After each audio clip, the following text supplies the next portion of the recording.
Hi, I'm Mark Panton. I'm a researcher from Birkbeck College, and since 2012 I've been researching Tottenham Hotspur Stadium and also some of its impact on the people who live and work adjacent to the stadium. People who live nearby, who run local businesses, retail outlets, who work on the local Peacock Industrial Estate and live on Love Lane social housing have faced these issues of demolitions and being moved out of their homes. Together with Amanda Lillywhite, I produced a book called Tottenham's Trojan Horse. It's a graphic book about some of the people who live nearby to the stadium. The title of the book, Tottenham's Trojan Horse, again was inspired by views of some of the people who felt that the stadium was in fact a Trojan horse for privatisation of land and demolition of the Peacock Industrial Estate. We hope you enjoy the exhibition.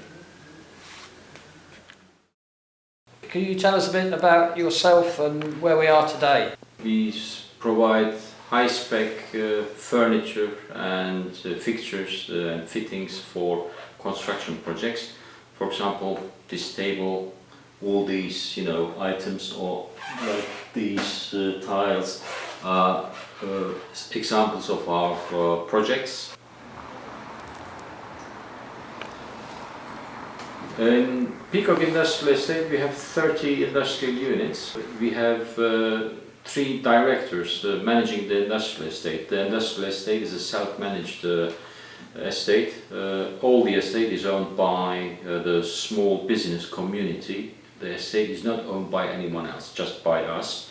And my neighbors and shareholders, they elected me as the chairperson of the estate, and I'm responsible for the day-to-day management of the industrial estate.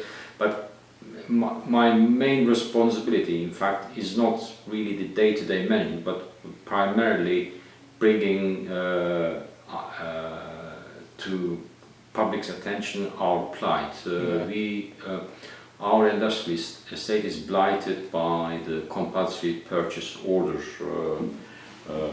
threat, because council wants to develop the area, which we are saying you are very welcome to develop it. We want to develop together with you, but council's proposal is a wild regeneration proposal. What they are saying is favors the developer. It doesn't favor the small players like us. Council had a master plan.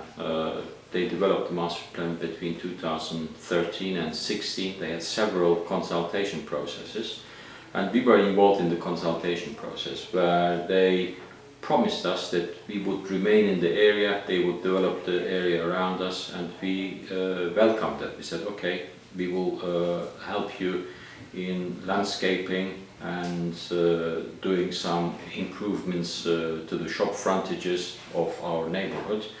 But when the tender went out and when they nominated Lendlease PLC, it transpired that council wants our land as well.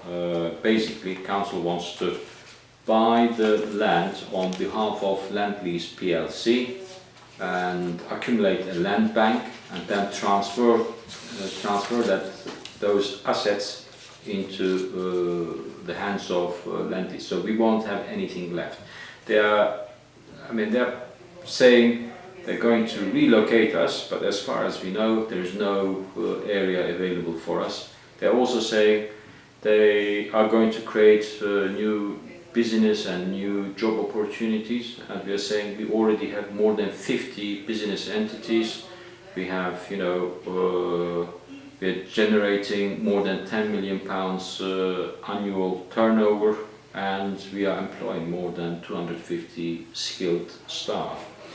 In the new proposal, they haven't carried out any business impact assessment yet, so they don't know what will happen to us, and all the new jobs are going to be primarily service sector and retail jobs, and all these small manufacturing jobs will disappear.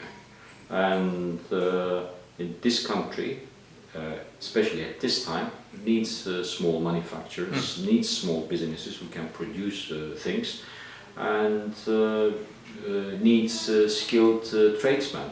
I mean, who's going to serve London? Who's going to serve, who's going to do, I mean, where will our mechanics go? Where will the upholstery shop go? Where will the joinery shop go? We have a patisserie shop. Where will the patisserie shop go? All these businesses, the council is unable to tell us where they will go. And we're saying, instead of creating this chaos, why don't we develop the area jointly? We have proposed an alternative plan to the council, so we can remain in the area and build the necessary housing and the provision of green spaces and provision of public spaces, together. Right. But the council at the moment is not listening, and it's a socialist Labour council. And I'm a Labour Party member, by the way.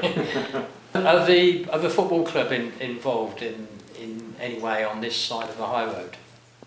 The football club initially was very active in accumulating land, and when they were doing just before the construction of the stadium, football club was active in getting the area kind of all the plans revised and tweaked so it would meet the commercial, it would suit the commercial needs of the football club, right.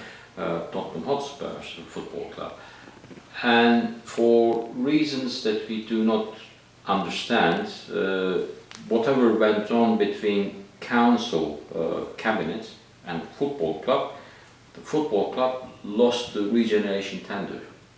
And the actual regeneration tender was nominated, allocated to Lendlease PLC. Yeah. And Lendlease PLC's development plans and football club's development plans, they do not match with each other, they clash. Yeah. So, in fact, interestingly, now the football club's commercial interests might suit us if we, come to some form of an agreement. At the end of the day, what it boils down to is local authority should have consulted the local community properly and the local stakeholders properly, instead of plowing through with this wild regeneration scheme. So you don't think that that's been done? No, it hasn't been done properly. I mean, they have carried out several consultations, but all the consultations were result-oriented. They had a certain specific outcome on their plans and drawings, so they tweaked the consultation process in such a manner so people would say yes. For example, to Love Lane residents, to our council estate, they would go and they would say, would you like to have a new library? Yes, I would like to have a new library. Would you like to have a park? Yes, I would like to have a park. Would you like to have a recreational grounds? Yes, I would like to have a recreational. But what they didn't tell us and them during the consultation process, okay, we're going to provide this, but it will be all held under private ownership, and we will get rid of you. You will be gone, and there will be new residents, new clientele, and the public land will be owned by Lendlease, and the private land, by the way, will be owned by Lendlease as well. Are you hopeful that the plans that you're talking about to redevelop the industrial estate, hopefully you will be able to stay here? Just before the council tendered for the High Road West regeneration scheme in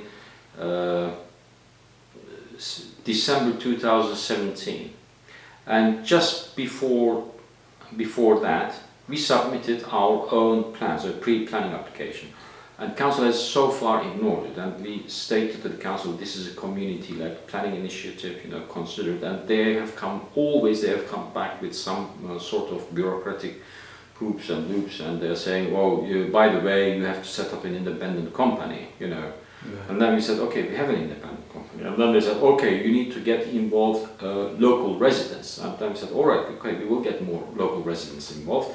And now they're saying, we will allocate officers, but just go to the website and study the details and come back to us. So as far as we are concerned, the Haringey cabinet is divided because they are really uncomfortable, because in this scheme, council is proposing to take all public land and private land, create a large asset, and then give that whole package to Lendlease PLC. Private entity. To a private entity, and it's post-modern enclosures. The 18th, 19th century enclosures, which Karl Marx and Engels were speaking and writing about it, is now happening in modern day Britain under Jeremy Corbyn's council. A Labour council, yes. Supposedly socialist council. Could you tell us a little bit about your own personal situation? The situation is that I've been in council housing for about 4 to 5 years now. Over those 4 to 5 years, I've been moved like about 3 or 4 times, and now I'm in Love Lane, where because of the stadium behind me, the whole estate is due for redevelopment, which means potentially another move into another temporary accommodation. So essentially I'm just trying to eradicate that constant cycle of moving from accommodation to accommodation. Okay, so what are the sort of demands or requests of TAG Love Lane? So I mean, from a personal aspect, I don't think we're asking for much. Like, what we're asking for, or demanding rather, is permanent council housing. Because I mean, like I say, like the majority of this estate is comprised of temporary accommodation tenants that Haringey Council put in here deliberately, and so it only seems right that you would house them permanently as opposed to moving them from this estate to another estate to another estate. It just, it doesn't actually solve the issue of the demand for council housing that Haringey claims that they have. So how many houses, units, are there on the estate? So there's 297 units, and from our information there's about 180, maybe 190 temporary accommodation tenants, and that number's growing.